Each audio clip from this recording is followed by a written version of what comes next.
창세기 오늘은 36장 1절에서부터 19절까지의 말씀을 본문으로 봉독하겠습니다. 창세기 36장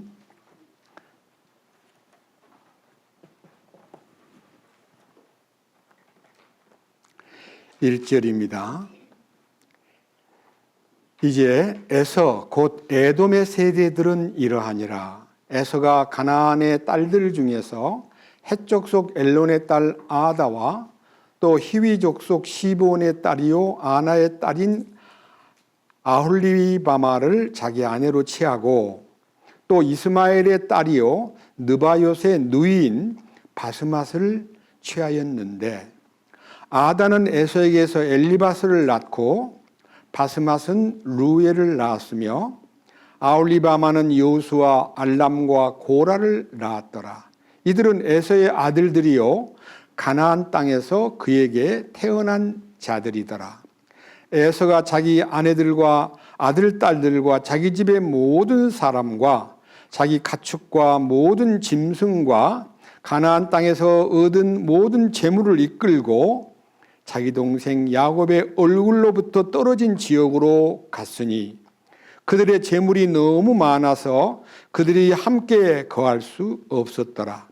또한 그들이 나그네로 거하던 땅이 그들의 가축으로 인하여 그들을 수용할 수 없었더라. 에서가 이와 같이 세일산에 거하였는데 에서는 에돔이니라. 세일산에 있는 에돔 족속의 조상 에서의 세대들은 이러하니라. 에서의 아들들의 이름은 이러하니라. 에서의 아내 아다의 아들은 엘리바스요 에서의 아내 바스맛의 아들은 르엘이며 엘리바스의 아들들은 데만과 오말과 스보와 가담과 그나스요. 에서의 아들 엘리바스의 첩 딥나가 엘리바스에게 아말렉을 낳으니라. 이들은 에서의 아내 아다의 아들들이더라. 르엘의 아들들은 이러하니 곧 나핫과 세라와 삼마와 미산이라. 이들은 에서의 아내 바스맛의 아들들이더라. 시브온의 딸이요 아나의 딸로서 에서의 아내가 된 아홀리바마의 아들들은 이러하니 그녀가 에서에게 여호수와 알람과 고라를 낳았더라. 에서의 아들들 중에서 추장들은 이러하니라. 에서의 맏아들 엘리바스의 아들들 중에서 추장 데만, 추장 오말, 추장 스보, 추장 그나스, 추장 고라, 추장 가담, 추장 아말렉이 있었는데 이들은 에돔 땅에 있던 엘리바스에게서 나온 추장들이요 아다의 아들들이더라. 에서의 아들인 루엘의 아들들은 이러하니 곧 추장 나핫, 추장 세라, 추장 삼마, 추장 미사라. 이들은 에돔 땅에 있는 루엘에게서 나온 추장들이요 에서의 아내 바스맛의 아들들이니라. 에서의 아내 아홀리바마의 아들들은 이러하니 곧 추장 여호수, 추장 알람, 추장 고라라. 이들은 아나의 딸이요 에서의 아내인 아홀리바마에게서 나온 추장들이더라. 에서 곧 에돔의 아들들이 이러하며 그들의 추장들이 이러하니라. 19절 말씀까지 말씀을 봉독했습니다. 기도드리겠습니다. 은혜와 긍휼이 풍성하신 아버지 하나님, 오늘도 주일을 맞아서 우리는 창세기 36장 앞에 섰습니다. 오늘 이 말씀을 통해서 우리에게 무엇을 주실는지 주님께 부탁드릴 뿐입니다. 우리는 우리가 마음대로 살고 세상을 우리 생각대로 꾸려갔지만은 주님이 우리를 구원해 주시고 우리로 하여금 자행자제하지 않고 자기가 스스로 왕노릇하지 않고 자기가 주관하지 않는 삶에 대해서 눈을 떴습니다. 주님이 주시는 놀라우신 말씀을 통해서 우리의 삶의 방향을 정하고 주님이 정하신 길로 따라가는 우리가 됐다는 것이 너무너무 감사합니다. 오늘도 이 창세기 36장을 통해서 주님이 정하신 진리의 길과 주님이 마다하는 거짓된 길과의 차이점, 빛 가운데 사는 것과 빛을 등지고 어둠에 사는 것이 어떤 차이가 있는가를 이 말씀을 통해서 밝히 보여주시옵소서.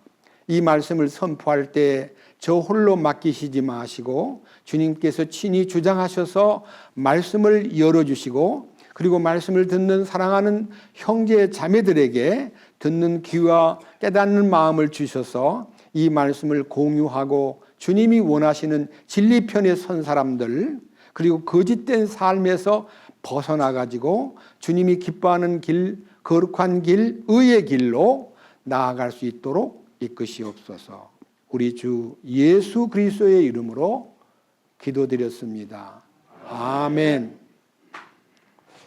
오늘 읽은 이 창세기 36장은 여러분들이 들을 때요, 이름만 줄줄이 나오고 별로 은혜로운 구절이 없기 때문에 저 속에서 무슨 메시지가 나올까 싶을 정도로 여러분들이 막막하게 느끼는 성경 구절입니다. 제가 20절부터 나머지 30절까지도요, 20절 이하는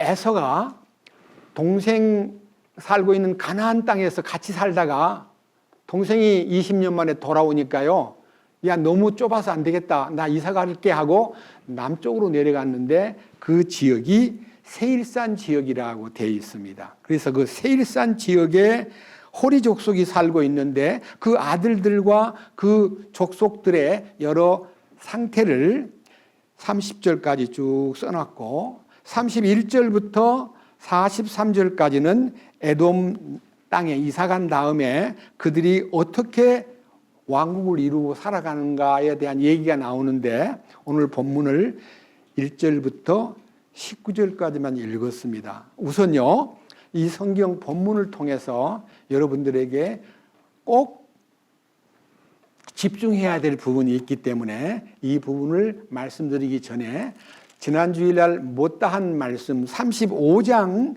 22절부터 말씀을 읽겠습니다. 35장 22절.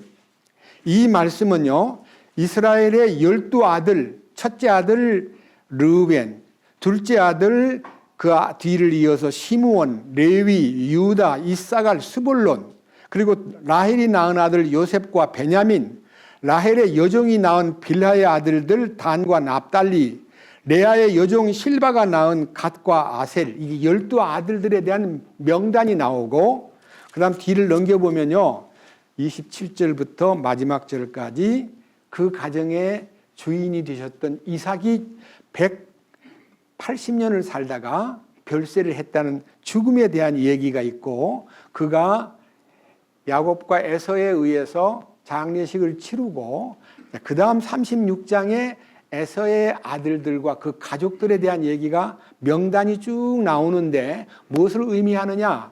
35장에 있는 야곱의 아들들은 선택받은 하나님의 경륜 안에 있는 아들이고, 36장에 있는 에서의 아들들은 하나님에게서 시선에 벗어나가지고 자기 마음대로 사는 인생을 가리켜서 에서의 후손들이라 그럽니다. 여러분들은 여러분들이 하나님이 시선이 머물러 있는 선택받은 곳이 어디냐면 지금 이 지상에는 교회입니다.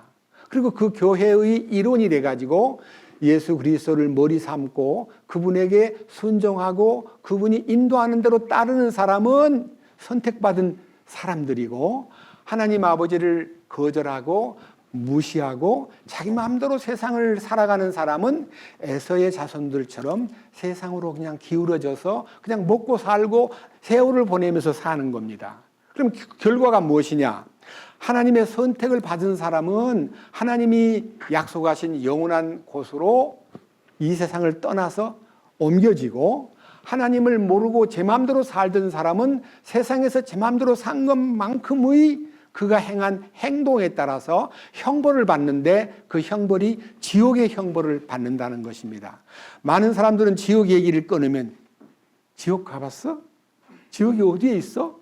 이렇게 하면서 미래에 나타날 하나님의 심판과 공의에 대해서 전혀 인정하려 하지 않는 사람들이 많은데, 오늘 여기 있는 성경 중에서 그러한 문제를 야기시키는, 그러니까 그러한 불신과 그러한 무지한 인간적인 그 도전과 어리석음이 어디에서 기인되었는가? 에서의 후손인 아말렉에서 시작되었다라고 하는 것이 성경의 큰 포인트입니다. 여기 한번 보세요. 36장 1절. 1절부터 여기 8절까지가 에서의 가족 얘기입니다. 에서가 결혼을 했는데요. 세 여자를 얻었습니다. 2절.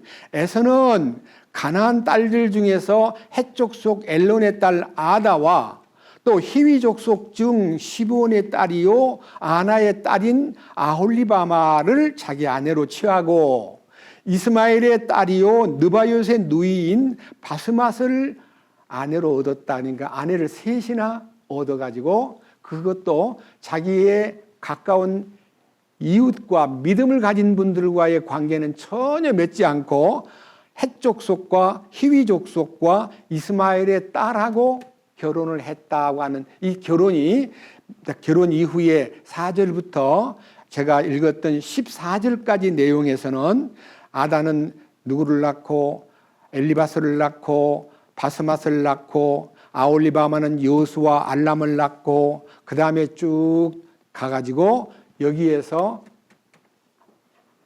동생이 이사를 오니까 너무 많은 재산을 20년 동안 몰고 와가지고 풀밭이 적은 가나안 땅에 야 같이 살기가 어렵겠구나 나 이사 갈게 하고 자기가 스스로 이사를 간 것처럼 보이지만은요 하나님의 계획에 의해서 이사를 갔다는 것을 성경에서 찾을 수가 있습니다. 그 다음 밑에 보십시오. 8절 에서가 이와 같이 세일산에 거하였는데 에서는 에돔인이라. 에서의 별명이 에돔인데 지도를 잠깐 펴주십시오. 가나안 땅과 세일산의 지역이 얼마만큼 떨어져 있는가를 성경에서 보고 느낌이 남쪽으로 이사를 갔구나 하고 느끼실 거예요. 자, 여기가 이제 지금 가나안 땅이라고 하는 것은 여기 중심에 사해 바다와 저 북쪽에 있는 갈릴리 바다를 끼고 있는 요 큰 왼쪽 지역이 지중해를 안고 있는 지역이 가나안 땅이고 약속의 땅이고 같이 생활을 하던 헤브론 쪽에서 같이 살던 에서가 남쪽으로 이사를 가가지고 어디로 갔냐면요 세일산 산지 그래가지고 밑에 있는 아카바만 시나이 반도 끝부분에 있는 아카바만 쪽에요 널리 퍼져 있는 요 파란 선이 왕의 대로라는 우리 말하면 하이웨이 고속도로입니다. 큰 길이 놓여 있고 그 길에 밑에 세일산 산지인 에돔 지역으로 이사를 갔어요. 에돔이라는 말은 에서의 별명인데 북다는 뜻입니다. 자기가 이 남쪽으로 옮기면서 자기 이름을 이 동네 이름에다가 세일산지의 자기 동네 이름을 에돔이라고 지어가지고 여기에서 이제 식구가 번성하는데 아내를 셋을 얻어가지고 자손들을 많이 낳는데요. 여기 있는 각 지역에 방금 읽었던 성경 한 부분 또 보겠습니다. 자, 36장 15절. 에서의 아들 중에서 추장이 나오는데 에서의 맏아들 엘리바스의 아들들 중에서 추장 대만, 추장 오말, 추장 스보, 추장 그나스, 추장 고라, 추장 가담, 추장 아말렉 이렇게 해서 추장이 쭉 나와요. 계속해서 추장들이 나오는데요. 이 추장들이 18절에 에서의 아내 아홀리바마의 아들은요 여수 추장, 알람 추장, 고라 추장 모두가 다 추장들이란 말은 족장을 말하는데요. 번식이 너무 강해가지고요. 그 동네마다 추장들이 자기 한 동네를 이루어가지고 한 동네를 이렇게 다스리는 작은 도시 국가를 이루었던 거예요. 그런데 여기에서 가장 눈이 딱, 이 사람이 여기에서 태어났구나 하고 느끼는 한 장면이 있는데 12절입니다. 12절. 에서의 아들이, 큰아들이 엘리바스인데 이 엘리바스가 첩으로 하나 얻어가지고 그가 아말렉이라는 아들을 낳았습니다. 여러분 성경에요. 아말렉 그러면요. 굉장히 의미심장한 민족입니다. 그러니까 에서의 손자인 아말렉이 이스라엘 민족하고 얼마나 보세요. 아까 지도를 다시 펴세요. 이 아말렉이라는 사람들은 여기요. 가나안 남쪽 지역의 네게브 상하막과 신광야 근방에 살고 있습니다. 요 아라바 광야의 세일산 지역에서 태어난 이자가 살살 가나안 남쪽으로 이사를 가가지고요. 이 친구가요. 요 야곱과 에서 시대는요, 아브라함이 BC 2000년경이고 그 중간에 모세가 BC 1500년경이고 그 중간에 야곱과 에서는 BC 한 1700에서 1800년 사이니까요. 에서 밑에서 태어나서 그 다음에 에서의 손자니까요. 한 100년도 안 돼가지고 아말렉이라는 사람들이 흰 광야와 네게브 광야의 왼쪽으로 이사를 가가지고 여기서 거하면서요. 이스라엘 민족이 이집트에 내려가가지고 400년이 넘도록요, 노예 생활하다가 해방이 돼가지고 막 올라가는데 자기 나라로 이제 가나안 땅으로 행군을 하는데 그 행군이 40년이 걸렸어요. 근데 이 40년 동안요, 뒤따라가면서 이 아말렉 족속들이 이스라엘 민족이 강행군이기 때문에 물건을 많이 진 사람, 또 어린애를 여럿이 거느리는 엄마들, 그리고 몸이 안 좋은 사람들은요, 가면서 같이 행렬에 끼어가지를 못하고요, 자꾸 떨어지면서 먼저 가, 나 천천히 갈 거야. 아유, 너무 힘들어. 하나님은 가라고 명령을 내려놓으니까 구름기둥이 움직인 대로 가기 때문에 그 행렬에서 약간씩 낙오된 사람들이 있었다 합니다. 그런데 그 일을 노려보고 있던 아말렉이요, 낙오된 사람들만 가서 탁 체포해가지고 이스라엘 민족을 엄청나게 괴롭히면서 힘들고 병들고 욕심이 많아가지고 물건을 많이 지고 가는 뒤떨어진 사람들을 계속 낚아채는 거예요. 이 일이요, 유대 민족들에게 큰 문제가 된 거예요. 신명기 25장을 보겠습니다. 그 현장을 스케치해 보겠습니다. 자, 신명기 25장. 저 뒤로 가가지고요, 페이지는요, 신명기 25장은요, 262페이지에 있습니다. 262페이지. 에서의 손자, 에서의 아들, 엘리바스의 아들, 첩의 아들이었던 이 아말렉이요, 굉장히 득세를 해가지고 아주 큰 지역을 확보한 후에 이스라엘 민족이 이집트로 내려갔다가 다시 올라오는 그 긴 세월 동안에 이스라엘 민족이 요셉 시대에 갔다가 모세 시대에 나왔는데요. 그 400년 기간 동안에 그들이요, 굉장히 70명이 에집트로 내려갔는데 200만 명이 넘는 식구들이 모두 남정네 20세 이상의 남자만 60만 명이 넘으니까 이 200만 명이 넘는 식구들을 데리고 가는데 이런 일이 벌어진 거예요. 보세요. 자, 17절. 신명기 25장 17절. 너희가 이집트에서 나올 때에 아말렉이 길에서 행군하는 길에서 네게 행한 일을 기억하라. 그 아말렉이 길에서 너를 만나 네가 약하고 피곤할 때에 내 뒤를 치되 그 네 뒤에 떨어진 약한 모든 자를 쳤나니 그는 하나님을 두려워하지 아니하였느니라. 그러니까요, 정면으로 도전을 하거나 중심부로 쳐들어오지 않고 뒤에 떨어져 있는 힘들어하는 사람들만 낚아채 가는 거예요. 그러니까 얼마나 슬픈 일이에요. 아픈 사람, 힘들어서 좀 떨어져 있는 사람, 그리고 짐을 많이 지고 뒤처져 있는 사람을 공격해가지고 그들을 괴롭혔다 이거예요. 그 다음 보세요.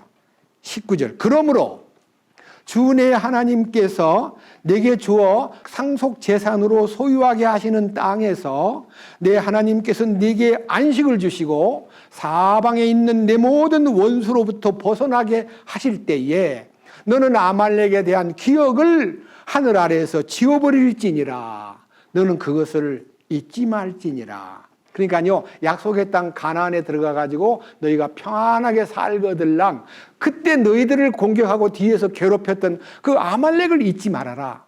아말렉을 잊지 말아라는 말씀이 있는가 하면요, 출애굽기 17장에는 아말렉을 천하에서 도말해버려라, 지워버려라, 없애버려라는 명령을 내리기까지 되었습니다.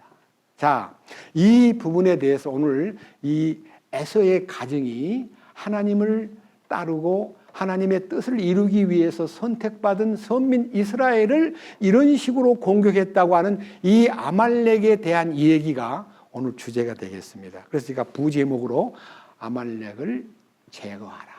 아말렉이라는 것이요, 무슨 뜻인가? 제가 성경에서 히브리 말로 아말렉이라는 말이 무슨 뜻인가를요, 이제 사전을 찾아보니까요, 이리 나와 있습니다. 이 아말렉 하면요, 글자 그대로 말하면 골짜기의 사람들이라는 뜻이에요. 골짜기의 사람들. 아마 골짜기에서 태어난 것 같아요.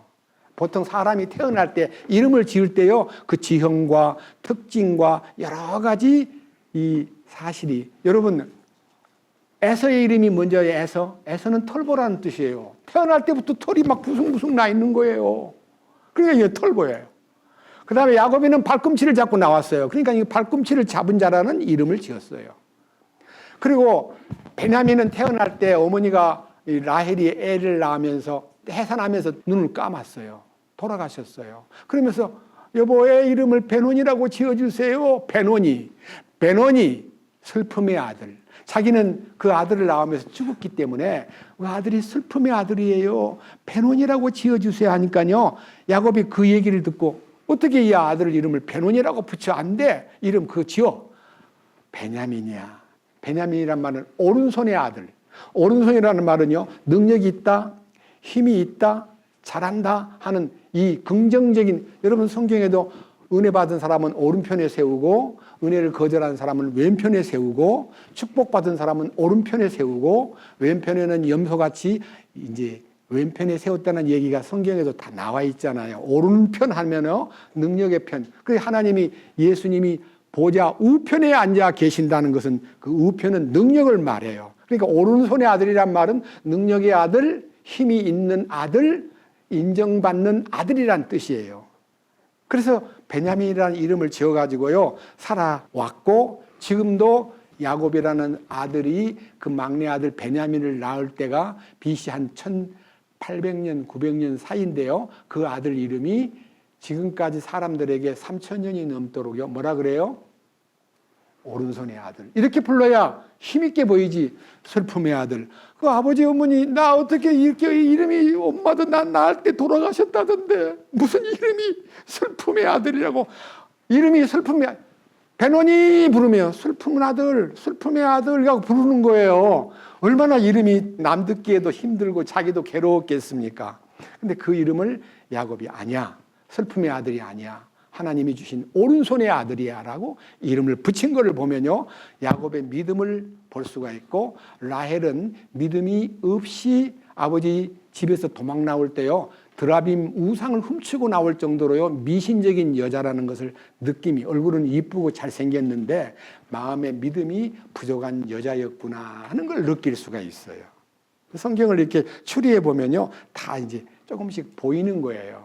자, 그런데 에서는 털보인데요, 자기 이름을 팥죽을 끓이고 있을 때 와서 팥죽 달라고 자꾸만 그러니까 그 형을 나한테 팔아. 나한테 오늘 형이라 부르면 팥죽 줄게. 그러니까 그래, 배고파 죽겠는데 무슨 형이고 동생이고 다 네 가져. 아니야, 그렇게 말로 끝나면 안 되고 정식으로 여기다 사인을 해. 나 오늘부터 네 동생이야. 네가 나의 형이야. 나한테 형이라고 불러. 팥죽 먹기 전에 빨리 불러, 형님. 나한테다가 빨리 형이라고 불러. 야곱 형 팥죽을 주십시오. 그래, 여기다 사인해. 그래서 동생이 형인 에서에게 장자의 명분을 사면서 팥죽 한 것을 줬는데 그 팥죽이 빨갛기 때문에 색깔이, 그때 이름을 에돔이라고 불러준 거예요. 자, 이 에돔이라는 사람이 큰아들 엘리바스를 낳고 그 엘리바스가 첩을 하나 얻어가지고 아말렉을 낳았는데, 이 아말렉이 바로 이스라엘 민족의 뒤를 따라다니면서 얼마만큼 괴롭혔냐 하면은, 오늘날 이 신약 성경을 읽고 있는 우리들에게도 아말렉 그러면 무엇을 의미하느냐? 제가 사전을 찾아보니까 골짜기의 사람들이라고 붙여놓은 이름 뒤에다가 뭐라고 붙여놨냐 그러면요, 비겁한 약탈자, 호전적인 사람들, 피를 핥는 자라고 주석을 붙여놨어요. 그러니까요, 이 아말렉은 공격적이고 그리고 뒤에 비겁하게 도전하고 정면으로 나서질 않고 항상 뒤에 와서 괴롭히고 약한 자를 탈취하고 하는 그런 족속들이라고 별명이 붙어가지고 지금 우리들에게 이 세 가지, 비겁한 약탈자, 호전적인 사람들, 무엇을 의미할까? 영적으로는 무엇을 의미할까? 여러분들은 이 아말렉이 여러분 곁에 없는 줄 알지만 여러분 곁에 아말렉이 살고 있는 거예요. 그 아말렉이 누구냐? 영적으로는 육신을 얘기하는 거예요. 육신. 여러분, 아까 우리 형제님 기도하는 시간에도 하나님이 영과 혼과 몸을 만드셨고 영을 구원해 주셨는데 이 혼이 영의 이끌림을 따르지 않고 도전적이고 뒤에서 괴롭히는 것이요 육신이에요. 여러분, 육신이라는 것은요, 이 혼이 작동을 해가지고 우리로 하여금 항상 후회하게 만들고 안 갈 걸, 하지 말 걸, 항상 후회에 막 급한 비겁한 행동을 하는 이 혼의 기능이요, 성령에 의해서 장악되지 않으면요, 마귀는 하나님의 인도를 따라 가려고 하는 우리들에게 항상 혼이 뒤에서 끄집어내가지고 뒤에서 팍 이렇게 우리를 끌어내가지고 세상에 빠지게 하고 죄에 빠지게 만드는 역할을 아말렉이 한다는 거예요. 이 육신의 욕구가. 그래서 이 성경에서 이렇게 비유했습니다. 하나님을 따라가려고 하는 사람을 대적하는요, 사탄의 도구는 육체의 정욕이다. 혼이라는 거예요. 혼이요, 우리를 이 신앙생활에서 로마서 7장에서 말하는 원하는 바 선을 행하지 아니하고 원치 않는 바 악을 행하는데 내 안에는 하나님의 법을 따르고자 하는 갈망이 있는가 하면 나를 세상으로 끌어가려는 육체의 법이 있다. 이 육체의 법이 아말렉이에요. 이 아말렉이 오늘 한 일을요, 한 일과 그 결과를 성경에서 완전히 드러냈기 때문에 에서라는 사람은 자기가 직접 하지는 않았지만 자기의 손자가 상당히 확장되고 커지면서 자기가 살고 있는 남쪽 세일산 지역에서 이사를 가가지고 이스라엘 사람들의 턱 밑으로 이사를 가가지고 이스라엘 민족을 그렇게 괴롭혔는데 이 괴롭힌 걸로 인해서요, 출애굽 사건 때 큰 난리가 난 얘기가 있습니다. 출애굽기 17장.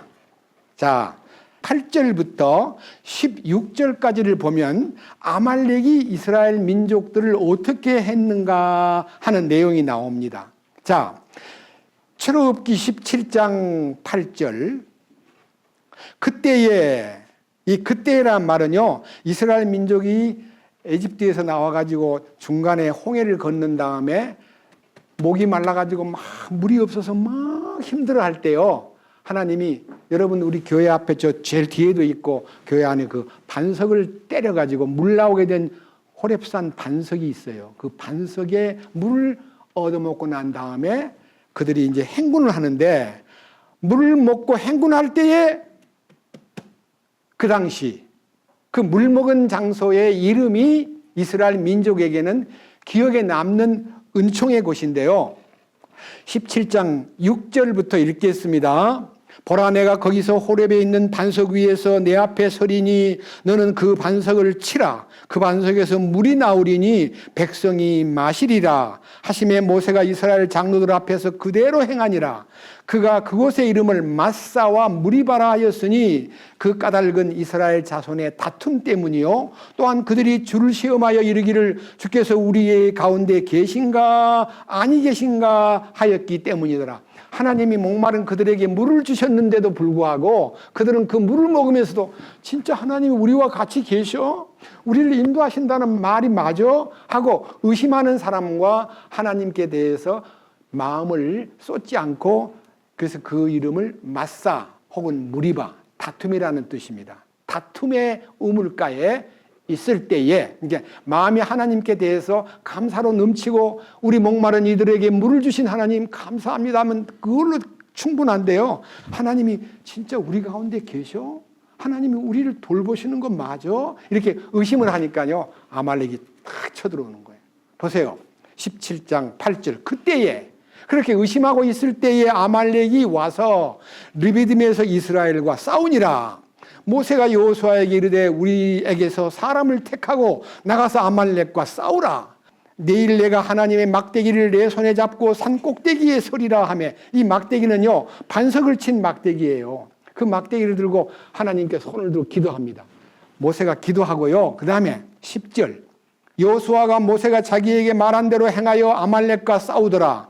모세와 아론과 훌은 산 꼭대기에 올라갔는데 모세가 손을 들면 이스라엘이 이기고 그가 손을 내리면 아말렉이 이기더라. 그러나 모세의 손이 무거워짐에 그들이 돌을 가져다가 그 밑에 놓아 그가 그 위에 앉게 하고 아론과 훌이 하나는 이 편에서 다른 하나는 저 편에서 그의 손을 붙들어 올렸더니 그의 손이 해가 질 때까지 그대로 있더라. 여호수아가 칼날로 아말렉과 그 백성을 무찌르니라. 이 전쟁의 특별한 의미는요, 모세가 지팡이를 잡고 산에 올라가서 탁 서서 손을 들고 이제 하나님께 기도하면요, 나가서 싸우는 여호수아가 모세가 손을 들고 있는 동안에는 이기고요, 모세가 팔이 너무 힘들어가지고 손을 이렇게 내리면 아말렉이 이기는 거예요. 그러니까 옆에 있던 아론과 그 아들 훌이요, 양쪽에 와가지고 모세를 큰 반석 위에 앉혀놓고 양쪽에서 모세의 팔을 딱 붙잡고 내려오지 않게 하니까 여호수아가 승리를 했다는 기사입니다. 여러분, 이 얘기가 무엇을 의미할까요? 그 다음 보십시다. 밑에 보십시다. 이제 출애굽기 17장 14절과 16절까지를 읽겠습니다. 굉장히 깊은 뜻이 들어 있습니다. 주께서 모세에게 이르시되 이것을 책에 기록하여 기념으로 삼고 또 여호수아의 귀에 그것을 되풀이하여 말하라. 내가 하늘 아래에서 아말렉에 대한 기억을 철저히 없애리라. 다른 성경에는 아말렉에 대한 기억을 철저히 지워버리리라. 아말렉을 기억하지 말라. 그 이름을 지워버려라. 이렇게 말씀하시면서 밑에 보십시오. 15절. 모세가 제단을 쌓고 그곳의 이름을 여호와 니시라 하였으니 이는 그가 이르기를 주께서 아말렉과 대대로 싸우리라. 주께서 맹세하셨도다 하였기 때문이라. 하나님께서 내가 이제 아말렉과 대대로란 말은요, 오늘만 아니라 계속 아말렉이 살아있는 한은 내가 그들하고 싸움을 하겠다는 것을 선포하셨기 때문에 모세가 그 지역을 하나님 앞에 잊어버리지 않기 위해서 여호와 니시, 여호와 니시라는 말이 무슨 말인지 여러분 혹시 아시는 분 계세요? 여호와는 나의 깃발. 여러분, 권투를 하거나 레슬링을 하거나 막 올림픽 같은 데서 금메달 따면 깃발이 올라가는데 그 나라에 우리나라 애국가가 금메달 받으면 쫙 이렇게 흘러나가잖아요. 그 깃발이 뭐냐면 승리했다는 것을 나타내는 상징이요. 우리의 승리가 여호와의 깃발이다. 하나님의 깃발을 올리는 거예요. 여러분, 하나님의 이기심을, 승리를 표현하기 위해서 여호와 니시의 깃발을 드는 것이 우리 신앙생활이에요. 나의 깃발을 올리는 게 아니라 여호와의 깃발을 올리는 것이 여호와 니시입니다. 아시겠어요? 네. 아브라함이 그의 아들 이삭을 제물로 바치려 올라갔을 때에 하나님이 준비해 놓은 그 순양을 하나님께 받아가지고 아들 대신 제물을 바친 다음에 그곳 이름을 여호와 이레라 그랬어요. 여호와 이레라는 말은 하나님이 준비하셨다는 뜻이고, 오늘 여기에 여호와 니시는 하나님이 나의 깃발이라는 뜻이에요. 아시겠어요? 자, 여호와께서 이기도록 하시는데 우리가 이기려면 무엇을 해야 되느냐? 딴 거 필요 없어요. 손만 올리면 이기는 거예요. 손 올리는 게 뭐예요? 기도하는 것이요, 주님을 바라보는 것이요, 주님에게 도움을 구하는 것이요. 손을 든다는 말은 하나님 앞에 손 드는 게 뭐예요? 항복하는 거예요. 하나님, 나 못해요. 나는 하나님의 도우심이 필요해요 라고 부르짖는 모습이 손을 든 모습이에요. 그런데 손을 들었다가 놓으면은 아까 얘기한 나는 못해요, 나는 부족해요, 도와주세요라는 것을 내리는 순간에 아말렉이 이기는 거예요. 그러니까 우리는 끝까지 손을 들어야 돼요. 손을 나 혼자 들기가 힘드니까 옆에서 아론과 훌이 손을 못 내려오게 딱 붙잡아 줌으로써 하루 종일 손이 내려오지 아니하므로 이스라엘이 승리를 거두었다 하는 얘기가 이 모세의 출애굽 과정에서 우리에게 보여주는 여호와 니시와 여호와의 도우심과 아말렉과 내가 대대로 싸우겠다고 하는 이 약속이 그 안에서 이루어진 거예요. 근데요, 이렇게 아말렉이 공격을 당해가지고 상당히 많이 전멸되었다고 느꼈는데도 불구하고요, 아말렉은 계속 살아 있어요. 언제까지? 이 세상 끝나는 날까지. 자, 이스라엘의 통일 왕국이 시작돼 가지고 사울 왕이 취임을 했어요. 사울 왕이 왕이 되자마자 사무엘을 시켜 가지고 왕이시여, 이 근방에 있는 아말렉 사람을 진멸하십시오. 진멸하란 말은요, 완전히 죽이는데 군인만 죽이지 말고 애들까지, 그 짐승까지 싹 진멸하세요. 아셨어요? 사울 왕이 왕이 된 다음에 하나님의 왕권이 시작되면서 아말렉을 철저히 진멸하라는 명령을 내렸는데, 여러분 사울 왕이 어떻게 했을까요? 성경 보면요, 참 사울 왕이 욕심이 많았구나, 세상적이구나, 주님의 명령을 따르지 않고 자기 생각대로 행동을 함으로써 사울 왕은 왕권을 잃는 비참한 운명에 처하게 됩니다. 사무엘상 15장. 자, 이 장면을 읽고 오늘 말씀에 대한 이 창세기 36장에 나타나 있는 에서의 가문에서 일어난 이 사건의 결과를 여러분 앞에 선포하겠습니다. 자, 1절. 사무엘상 15장 1절. 사무엘이 또한 사울에게 이르되 주께서 나를 보내사 왕에게 기름을 부어 자신의 백성 곧 이스라엘을 다스릴 왕으로 삼으셨사오니 그런즉 이제 왕은 주의 말씀들의 음성에 귀를 기울이소서. 하나님의 명령과 선택에 의해서 당신이 왕이 되었으니까 하나님의 말씀에 귀를 기울이세요. 하나님 말씀이 무엇에 귀를 기울이라고 했냐 그러면요, 아말렉을 진멸하라는 명령입니다. 보세요. 2절. 만군의 주가 이같이 말하노라. 아말렉이 이스라엘에게 행한 일, 곧 그가 이스라엘이 이집트에서 나올 때에 그가 길에서 숨어 그를 기다린 일을 내가 기억하노니 지금 가서 아말렉을 쳐서 그들이 가진 모든 것을 진멸하고 남기지 말며 남자, 여자, 어린아기, 젖먹이와 소와 양과 낙타와 나귀를 어떻게 하라고요? 군인만 없애는 게 아니고 그냥 씨를 말려버리라. 여러분, 아말렉의 성장한 사람들, 자녀들, 그의 아내, 그의 짐승, 가축, 거느리고 있는 모든 재산을 다 없애버려라. 죽여라. 하나님이요, 여러분 짐승이 무슨 죄가 있어요? 그런데요, 하나님을 가까이 하지 않고 자기 마음대로 사는 사람은 그 소유가 그에게 우상이 되어 있는 거예요. 여러분들이 예수 믿지 않고 세상에 사는 사람들은 뭘 의지해요? 첫째는 돈, 두 번째는 자기 명예, 세 번째는 자기의 가족들 혹은 자기의 주변에 있는 여러 인척들을 다 품고 살아요. 근데 하나님을 믿고 따르는 사람은 물질을 의지하거나 세상의 재산을 의지하거나 명예를 따르지 않고 식구들을 의지하지 않고 그 식구들을 하나님께 다 맡기면서 도와주십시오, 제 가족들을 이끌어 주십시오라고 맡길 수밖에 없는 거예요. 저는 제 아내와 제 가족을 주께 맡기어서 지금 50년이 넘도록 사는데요, 너무 감사합니다. 맡기니까 필요를 따라서 이 약속대로 오직 너희는 첫째로 그 하나님의 왕국과 그분의 의를 구해라. 그러면 내가 이 모든 것, 너희가 먹을 것, 입을 것 걱정 안 하도록 다 채워주시마. 그래서 저는요, 부자는 아니지만요, 하나님이 주시는 공급에 의해서 조금도 불편 없이 하루하루를 잘 지내고 있습니다. 그래서 여기에 아말렉과 그의 모든 소유를 진멸하라는 명령을 내렸습니다. 자, 이 명령을 받은 사울 왕이요, 그 명령대로 집행을 해야 되는데요, 어떻게 하는가 한번 보십시오. 자, 4절.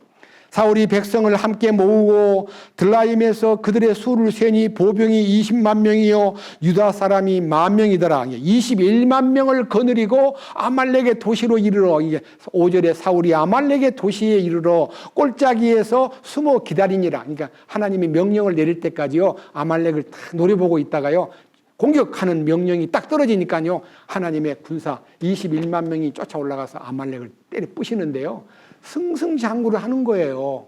자, 보세요. 6절. 사울이 겐 족속에게 이르되 가라, 떠나라. 너희는 아말렉 족속 가운데서 떠나 내려가라. 내가 그들과 함께 너희를 멸할까 염려하노라. 이스라엘의 모든 자손이 이집트에서 나와 올라올 때에 너희가 그들에게 친절을 베풀었느니라 하니 이에 겐 족속이 아말렉 족속 가운데서 떠나니라. 이제 실제로 그 당시에 아말렉이 살고 있는 동네에 겐 족속이라는 그 하나님이 보실 때 아름다운 족속들이 살고 있으니까요. 그들에게 명령을 내려가지고 아말렉을 칠 테니까 너희 다 피신가? 다 떠나버려! 하는 말을 했는데 왜 겐 족속이 피신을 하도록 이끌었냐? 이스라엘 민족이 이집트에서 올라올 때 아말렉은 공격을 했고 겐 족속은 후하게 접대를 해가지고 하나님의 기억하신 바 되었기 때문에 여러분 예수를 안 믿어도요. 예수 믿는 사람을 돌보고 베푼 그 행위는 하나님께서 지극히 작은 자 하나에게 나의 이름으로 베푼 그는 그의 행위를 잊지 않으마 하는 약속이 있는 거예요. 그러니까요. 딴 사람한테는 함부로 대할지 몰라도 예수 믿는 사람 함부로 대하면요. 하나님이 굉장히 싫어하셔요. 아말렉을 싫어하듯이. 아시겠죠? 그 다음 보세요. 자, 7절. 사울이 하윌라에서부터 네가 이집트 맞은편에 있는 스루에 이르기까지 아말렉을 치고 아말렉 족속의 왕 아각을 산채로 사로잡으며 칼날로 그 온 백성을 진멸하니라. 그러나 사울과 백성이 사울의 명령을 따라서 아각과 또 양과 소와 살찐 것 중에서 가장 좋은 것 어린 양과 모든 좋은 것을 남기고 그것들을 진멸하려 하지 아니하며 다만 나쁘고 가치 없는 것만 다 진멸하니라. 그러니까요. 사람들을 팍 무찌르고 난 다음에 짐승들이 막 오는데요. 살찌고 포동포동한 것은 야, 그거 죽이지 마. 따로 골라. 그 살찌고 포동포동한 소나 양은 따로 골라놓고요. 비리비리하고 말라있는 것만 막 죽여요. 죽여놓고 이제 끝났어요. 끝나가지고 이제 승리를 거둔 다음에 너무 좋아가 있는데 사무엘이 찾아왔어요. 자, 사무엘이 찾아왔을 때 사울의 얘기를 한번 들어보세요. 15장 10절. 그때 주의 말씀이 사무엘에게 임하니라. 이르시되 내가 사울을 왕으로 삼은 것으로 인해 슬퍼하노니 그가 나를 따르는 것에서 돌이켜 내 명령을 수행하지 아니하였느니라 하시니라. 그것으로 인해 사무엘이 근심하며 온 밤을 주께 부르짖으니라. 그러니까요, 하나님이 사울 왕의 그 행위를 보고는 사무엘아, 사울 왕이 내 말을 안 듣고 지 마음대로 하고 있어. 명령을 어기고 살찌고 포동포동한 건 안 죽이고 말라 빠진 것만 죽이고 가치 없는 것만 죽이고 내 말을 따르지 않고 있단 말이야. 이 말을 듣는 순간에 사무엘이 밤새도록 잠을 못 자고 울면서 하나님 어떻게 하면 좋습니까? 제가 어떻게 해야 됩니까? 기도하니까요. 내일 사울을 찾아가거라 그래요. 그래서 사무엘이 이제 사울을 찾아가는 거예요. 보세요.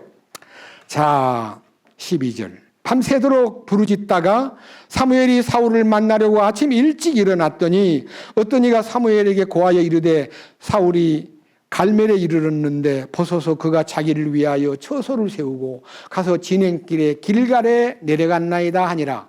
사무엘이 사울에게 이른즉 사울이 그에게 이르되 주께서 당신에게 복 주시기를 원하나이다. 내가 주의 명령을 수행하였나이다 하매 사무엘이 이르되 그러면 내 귀에 들려오는 이 양들의 울음소리와 또 내게 들리는 소들의 울음소리는 무엇을 뜻하나이까? 자, 이제 사무엘이 사울을 딱 찾아가가지고 어떻게 잘 지냈습니까? 그랬더니 하나님이 도와주셔가지고 이겼거든요. 그리고 명령을 그대로 수행했습니다. 그러니까 그러면 저 뒤에서 들려오는 양의 울음소리와 소소리는 무엇을 의미하는 거예요? 하고 사무엘이 사울에게 물으니까요. 사울이 변명하는데 얼마나 못된 변명을 하느냐 하면요. 자기는 자기 욕심으로 그걸 행하지 않고 하나님에게 제사를 드리기 위해서 따로 뽑아놓은 제물입니다라고 거짓말을 하는 거예요. 얼마나 핑계가요. 육신은요. 굉장히 핑계를 잘 떼요. 자, 문제가 딱 생기니까요. 사무엘이 들려오는 저 양의 울음소리와 소의 울음소리는 무엇을 뜻합니까? 그러니까 20절부터 봅니다. 사울이 사무엘에게 이르되 참으로 나는 주의 음성에 순종하여 주께서 나를 보내신 길로 가서 아말렉 왕 아각을 끌어왔고 아말렉 족속을 진멸하였으나 다만 백성이 길갈에서 주 당신의 하나님께 희생물을 드리려고 노략물 중에서 양과 소와 마땅히 진멸시켜야 할 것들 중에 가장 좋은 것을 취하였나이다. 하나님께 제사를 드리기 위해서 그건 특별히 골라놓은 겁니다. 이렇게 자기가 행한 육신적인 판단과 명령을 수행하지 아니한 자기의 잘못을 하나님께 제사 드리기 위해서 따로 골라놓은 제물입니다 라고 거짓말을 해요. 그때 사무엘이 말합니다. 22절. 사무엘이 이르되 주께서 주의 음성에 순종하는 것만큼 번제 헌물과 희생물을 크게 기뻐하시나이까. 보소서 순종이 희생 헌물보다 낫고 귀를 기울이는 것이 순양의 기름보다 나으니 거역하는 것은 마술죄와 같고 완고한 것은 불법과 우상 숭배와 같나이다. 왕이 주의 말씀을 버렸으므로 그분께서도 왕을 버려 왕이 되지 못하게 하셨나이다 하더라. 그러니까 사무엘은요, 사울 왕이 거짓말하는 걸 보고 너무 속상하니까, 아니 그 제사 드리는 것이 그렇게 중요한 거 아닙니다. 순종이 제사보다 낫습니다. 그분의 음성을 따르는 것이 그 어떤 물건을 바치고 돈을 바치고 희생물을 바치는 것보다 하나님이 더 좋아하는 것은 순종입니다. 이 메시지가요, 오늘날 이 사건이 있은 지 다윗 시대에 바로 직전에 있었기 때문에 이 시대의 이 얘기를요, 사무엘이 사울 왕 임명하고 40년 있다가 다윗 시대 왕이 되는데, 사울 왕 때니까 BC 1000년 조금 더 지나가지고 BC 한 960년경에 일어난 사건이에요.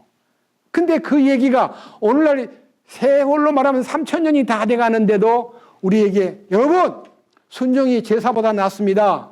하나님 말씀을 듣는 것이 헌금 내는 것보다 낫습니다. 많이 바친다고 하나님 좋아하는 게 아닙니다. 우리의 희생을 요구하는 게 아니라 하나님 말씀에 순종하는 걸 더 좋아하십니다. 해서 순종이 제사보다 낫다는 교훈을 우리는 지금도 받고 있습니다. 그런데요, 사울 왕은 그 말을 듣는 순간에 막 겁이 나니까요, 사울 왕은 그 사무엘을 붙잡고 막 비는데 사무엘의 옷이 찢어질 정도로 붙잡았어요. 근데 그걸 탁 뿌리치고요, 하나님이 당신을 버렸습니다 하는 말을 남기는 거예요. 보세요. 밑에 23절, 거역하는 것은 마술죄와 같고 완고한 것은 불법과 우상 숭배와 같나이다. 왕이 주의 말씀을 버렸으므로 그분께서도 왕을 버려 왕이 되지 못하게 하셨나이다 하더라. 사울이 사무엘에게 이르되 내가 죄를 지었나이다. 내가 백성을 두려워하고 그들의 음성에 순종한 까닭에 주의 명령과 당신의 말씀들을 어겼나이다. 왕이 백성들의 의견을 듣고 한 게 아니에요. 자기가 욕심이 나가지고 해놓고는 백성을 또 핑계대네요. 예, 여러분 무슨 문제가 생기면 항상 제가 잘못했습니다 이러면 끝나는데요, 제가요 안 하려고 그랬는데 백성들이 막 자꾸만 그렇게 하자 그래서 제가 백성들의 말을 귀를 기울이다 보니까 하나님 명령을 어겼습니다 하고 또 거짓말하는 거예요. 그러니까 거짓말은 거짓말을 낳는 거예요. 그 다음 보세요. 25절, 그러므로 이제 원하노니 내 죄를 용서하시고 나와 함께 되돌아가서 내가 주께 경배하게 하소서 하매, 사무엘이 사울에게 이르되 나는 왕과 함께 돌아가지 아니하리니 왕이 주의 말씀을 버렸으므로 주께서 왕을 버려 이스라엘을 다스릴 왕이 되지 못하게 하셨나이다 아니라, 사무엘이 가려고 돌아설 때에 그가 그의 겉옷자락을 붙잡음에 그것이 찢어짐으로 사무엘이 그에게 이르되 주께서 이날에 이스라엘 왕국을 왕에게서 찢어 왕보다 나은 왕의 이웃에게 주셨나이다.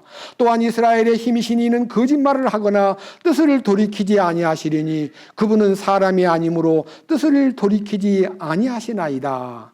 그때 그가 이르되 내가 죄를 지었을지라도 원하건대 이제 내가 내 백성과 장로들 앞과 이스라엘 앞에서 나를 존중히 여기사 나와 함께 되돌아가서 내가 주 당신의 하나님께 경배하게 하소서 하니, 이에 사무엘이 되돌아서서 사울을 따라가며 사울이 주께 경배하니라.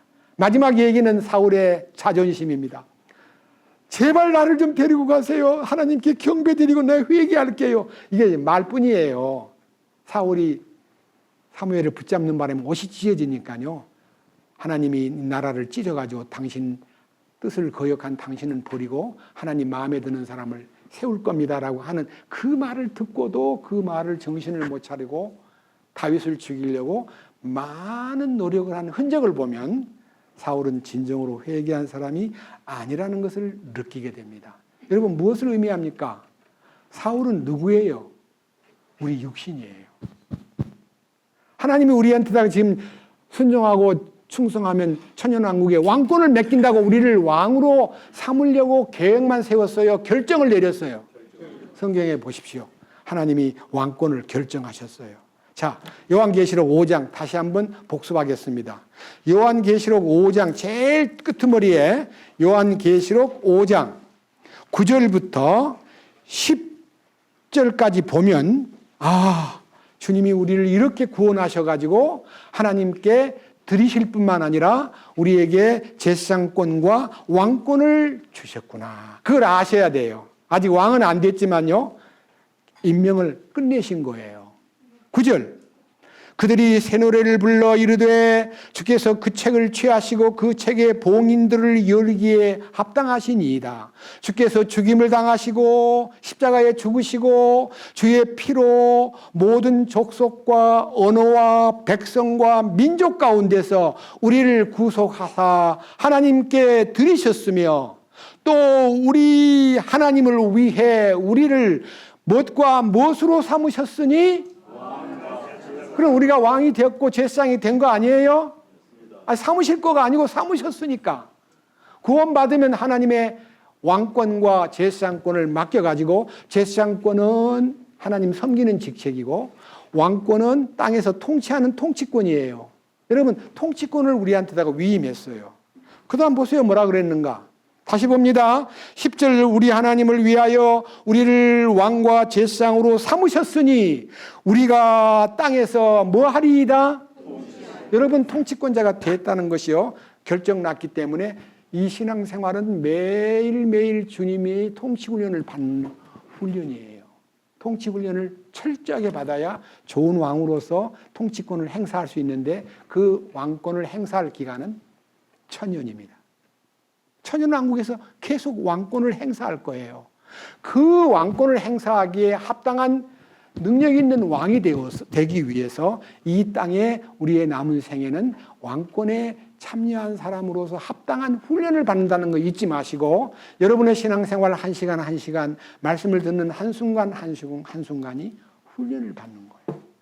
저는 그걸 믿기 때문에요. 철저하게 시간 관리를 하고 철저하게 허술하게 살지 않고 철저하게 의미 없는 시간을 흘러보내지 않고 주님 앞에 늘 기도하면서 주님 세월을 아끼라 때가 악하니라. 세월을 아끼라는 말은요. 옛날 개혁이고요. 성경 여기에는 세월을 아끼라가 아니라요. 시간을 되찾으라 그랬어요. 우리들은 얼마나 많은 시간을 잃어버렸어요. 그걸 되찾아야 돼요. 그러기 위해서는 여러분 되찾는 방법이 뭘까요? 잠을 적게 자고 시간을 허비하지 않고 잃어버린 시간을 되찾는 의미에서 내가 관심을 많이 기울여야 돼요. 그것이 훈련을 받는 사람의 정당한 태도입니다. 자, 이제 아말렉 얘기를 여기까지 했는데요. 아말렉은 무엇이냐? 아까 얘기한 대로 단순한 민족이 아니라 우리의 속성, 육체의 정욕과 혼의 작용을 아말렉이라 그래요. 이 아말렉을 진멸해야 돼요. 하나님은 이 아말렉을 십자가를 통해서만 진멸해요. 우리 힘으로는 아말렉을 여러분의 욕심과 많은 정욕과 애착을 여러분이 성질을 안 부리고 욕 안 하고 기분이 항상 좋도록 마음을 크게 먹으면 돼요? 안 돼요? 안 돼요. 우리가 아무리 노력을 해도 작심삼일이에요. 잘 안 돼요. 어디로 가야 돼요? 십자가 안으로 들어가 가지고 주님의 그 십자가에 연합이 될 때에 갈라디아 5장 성경 보십시다. 십자가 연합될 때 어떤 일이 벌어지는가? 요한계시록 앞에서 쭉 올라가 가지고 갈라디아서 5장 16절 17절입니다. 자세하게 들어보세요. 그런즉 내가 이것을 말하노니 성령 안에서 걸으라. 그리하면 너희가 육신의 욕심을 이루지 아니하리라. 육신은 성령을 대적하여 욕심을 부리고 성령은 육신을 대적하나니 이 둘이 서로 반대가 되므로 너희가 원하는 것들을 너희가 능히 하지 못하느니라.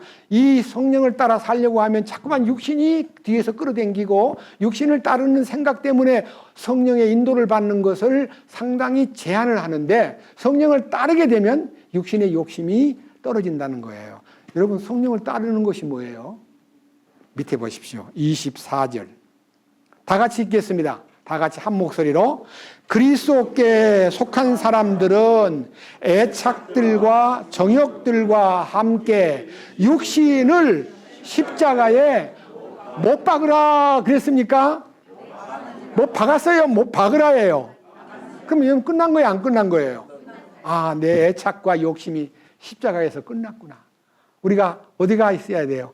그리스도 안으로만 들어가면 돼요. 여기 그리스도 안에, 그리스도께 속한 자, 성령을 따르는 자, 거기만 들어가면 애착과 이 욕심과 육신이 십자가에서 다 끝나는 거예요. 아말렉이 끝나는 거예요. 그런데 내 생각에는 뭐라 그래요? 네 이거 못된 거 버려. 그러니까 알았습니다 해놓고는요, 내한테 있는 것 중에요, 아 이건 못된 거고, 이건 괜찮은 거고, 이거는 못된 거고, 이거는 괜찮은 거고. 성질 중에도요, 착하고 뭐 나름대로 긍정적이고 뭐 적극적이고 나의 장점이고요, 나의 단점. 쉽게 성내고 너무너무 잘 삐치고 너무너무 욕심이 많고 너무너무 말이 많고, 이거는 버려야 되겠어. 이거는 버려야 돼. 이건 좋은 거야. 그래서 사울처럼 좋은 거 나쁜 거를 내가 고르는 거예요. 내 주변, 내 눈으로. 여러분, 내 눈에는 좋고 나쁜 것이 있지만 하나님 눈에는 다 뭐예요? 육신이에요. 죄덩어리예요. 그게 다 버려야 돼요. 좋은 거는 남겨둬야 돼요. 뭐하러 남겨두었냐 그러니까 하나님께 희생물 드리려고요. 여러분, 하나님께 바치는 것이 중요한 게 아니에요. 여러분, 바치는 생활이 먼저가 아니고 순종이 먼저예요. 절대적으로 그 말씀에 순종하면은 에사와 같이 이런 비참한 운명을 지닌 가정이 안 되고요, 야곱같이 비록 실수하고 잘못된 거 있어도요, 하나님이 치료해 주시면서 계속 고쳐주시는 능력이 뒤따라가야 신앙생활이 멋있는 거예요. 여러분, 야곱 편에 서겠습니까? 에서 편에 서겠습니까? 우리는 야곱 편에 이미 서 있습니다. 택함을 입은 사람들입니다. 우리의 위치를요, 야곱 편에 서 있는가 안 서 있는가를 신약 성경에서 확인하겠습니다. 베드로전서 2장. 자, 베드로전서 2장을 보면요, 우리가 하나님 앞에 어떤 위치에 있는가를 쉽게 찾아볼 수 있습니다. 2장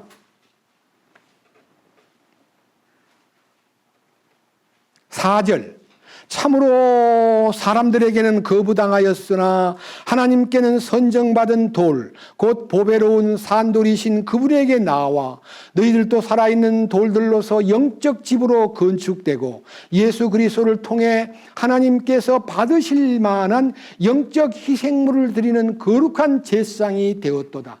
우리가 하나님께 받는 것은 주님의 희생의 결과를 받아야지, 내가 나를 희생해가지고 하나님께 이거 바칩니다, 받아주세요, 제 정성입니다, 하나님은 싫다 그래요. 여러분의 희생을 좋아하는 하나님 아니에요. 여러분 희생하려고 애쓰지 마세요. 주님이 나를 위해 희생하신 그 은혜를 내가 100% 받아들이는 것이 하나님이 이뻐하는 거예요. 아시겠어요? 그러니까 이게 뭐가 돼야 돼요? 7절. 그러므로 그분께서 믿는 너희에게는 보배로우신 분이지만 불순종하는 자들에게는 건축자들이 거부한 그 돌이 되셨느니라. 그러니까 우리가 주님을 영접하고 십자가의 죽으심을, 그분의 희생을 받아들일 때 하나님이 나를 이뻐하고요, 내가 나를 희생시켜서 시간 희생, 물질 희생, 뭐 여러 가지 희생해가지고 바칩니다, 받아주세요 하는 사람은 건방진 사람이에요. 여러분 바칠 거 없어요.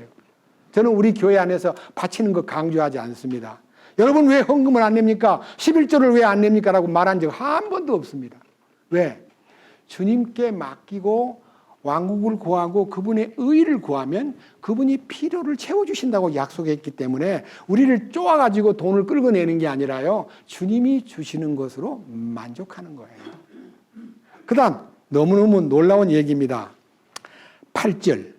걸림돌과 실족하는 반석이 되되 순종하지 아니하여 말씀에 걸려 넘어지는 자들에게 그리 되었나니 그들은 또한 그렇게 되도록 정하여졌느니라. 하나님 말씀에 은혜가 돼가지고 말씀에 싹 붙잡히면 그 말씀이 행복한 말씀이 되는데요, 예수 안 믿는 사람은 말씀 안에서 안 믿으면 지옥 간다는 말을 굉장히 싫어해요. 뭐라고 하는 거냐? 지옥 가봤어? 지옥이 어떻게 있는가 없는가 알아? 너 지옥 가봤어?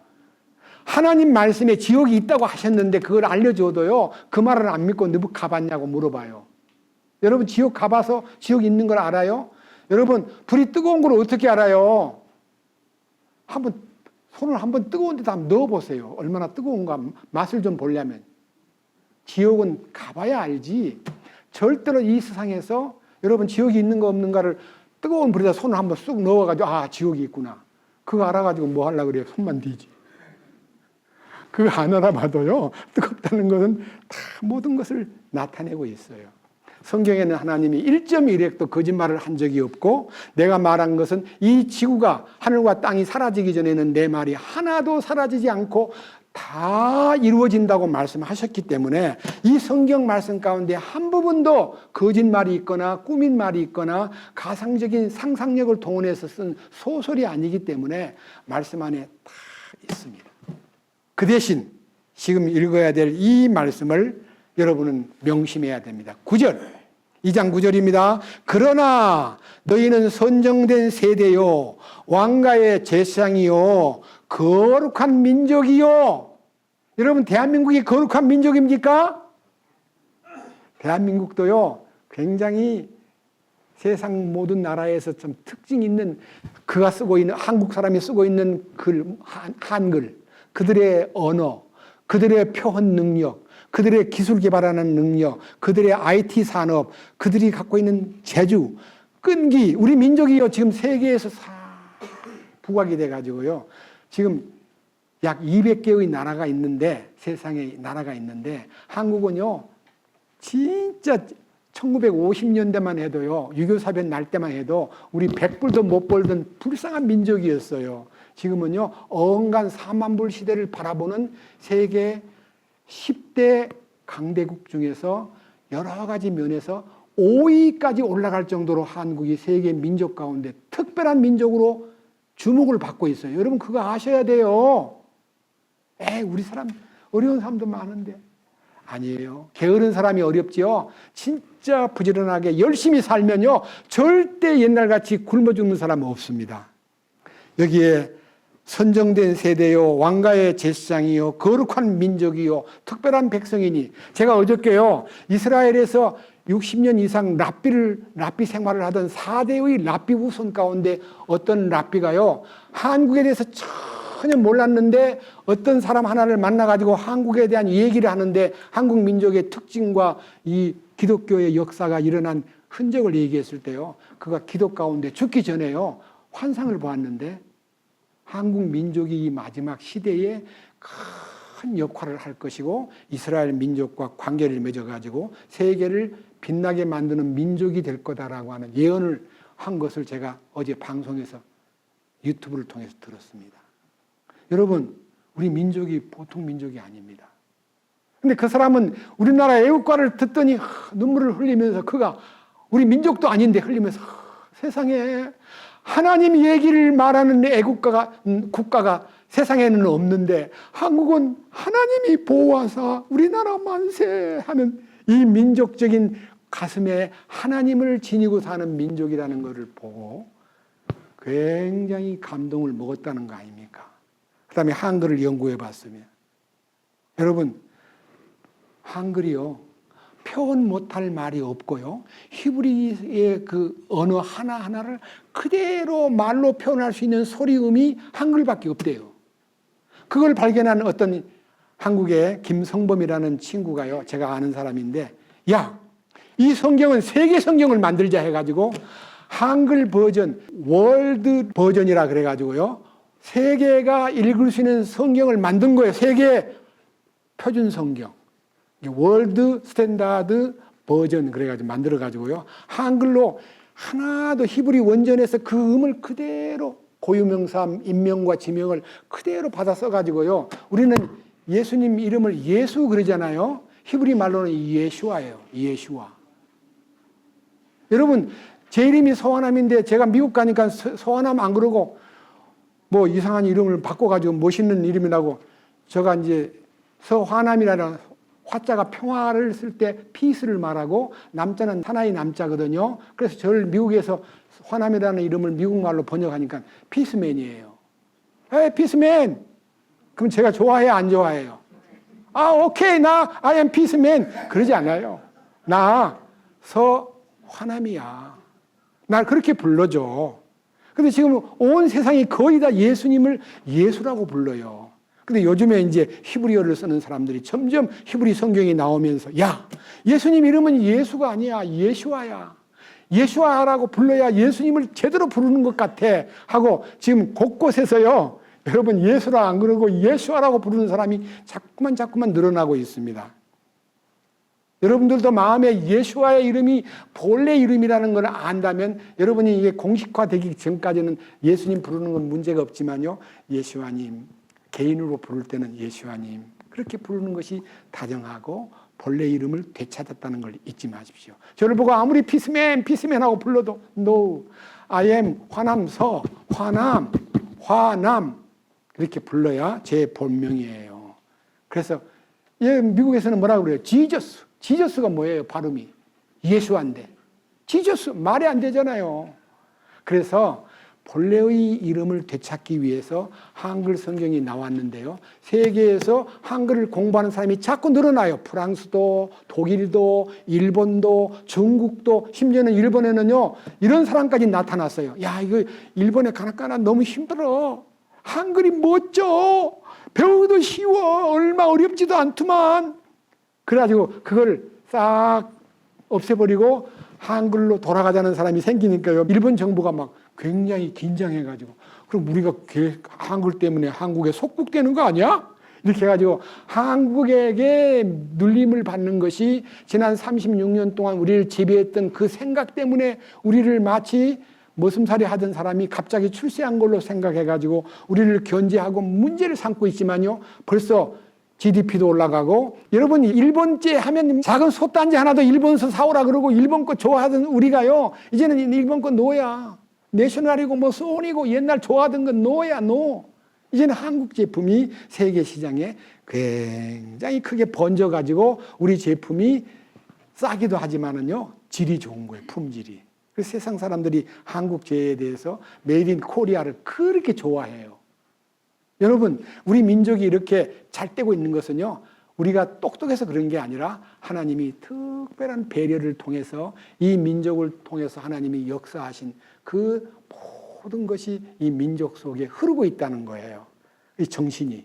그래서 우리는 하나님께 더 감사하고, 우리가 아말렉이라는 것은 내 안에 들어있는 욕심과 육체의 정욕이라는 것을 잊지 말고, 이 아말렉을 쳐부시는데 내 힘으로 아말렉을 무찌르려 하지 않고 주님이 싸워주시겠다고 약속했기 때문에 십자가의 능력으로 갈라디아에 약속된 대로 우리의 모든 정과 욕심과 육체에 속한 것을 십자가로 어떻게 해요? 못 박았느니라. 십자가로 처리했느니라. 이 말씀을 믿고 내 속에 있는 아말렉이 십자가로 처리된 것을 믿으면 우리 신앙생활이 영적으로 부흥될 뿐만 아니라 하나님이 기뻐하는 순종이 거기서부터 표현될 수 있다는 점을 오늘 이 에서의 족보를 통해서 그 가문에서 나온 아말렉의 얘기가 우리의 육신을 가리키고 욕심을 가리키고, 사탄은 우리를 공격할 때 다른 거 쓰지 않고 우리의 육체의 정욕을 사용해 가지고 하나님의 거룩한 영적 진보와 순종을 못하게 만드는 요소라는 것을 철저하게 기억하고, 그 육체의 소욕을 철저하게 주님이 싫어하신다는 걸 알고 주님이 기뻐하는 순종의 길을 걷기 위해서 택함받은 민족, 특별한 민족, 왕과 제사장으로 부름받은 민족답게 우리의 신앙생활을 제대로 하나님 말씀에 연결시켜서 사는 여러분 모두가 되기를 주님의 이름으로 축원합니다. 기도합시다. 주님 감사합니다. 오늘은 에서 가정의 여러 가지 변화, 아내를 셋이나 얻고 아들, 딸을 많이 낳고 추장도 많이 나오고 많은 땅을 점령하고 세일산에 거주했지만 그 중에서 특별히 철저하게 이스라엘 민족을 괴롭히고 약한 자를 공격하고 허술한 곳이 있으면 뚫고 들어가고 이런 못된 짓을 하다가 하나님께서는 그들을 진멸하라고 명령을 내리심으로 이 아말렉이 바로 내 속에 있는 육신이요 정욕이요 욕심이요 육체의 소욕이라는 것을 알게 되었습니다. 우리의 이 영적 생활에서 가장 방해가 되고 하나님의 뜻을 따르는데 가장 원수가 되는 이 육체의 정욕과 욕심을 십자가 앞에서 다 처리하고 주님이 기뻐하는 택한 받은 민족답게 제사장으로서의 위치에서 왕가의 백성으로서 하나님이 주시는 거룩한 사명을 우리는 이행하기 위해서 순종하는 생활을 배워 주님이 기뻐하는 순종의 길을 걷도록 인도하여 주옵소서. 선택받은 하나님의 자녀답게 살아갈 수 있도록 이끄시옵소서. 우리 주 예수 그리스도의 이름으로 기도드렸습니다. 아멘.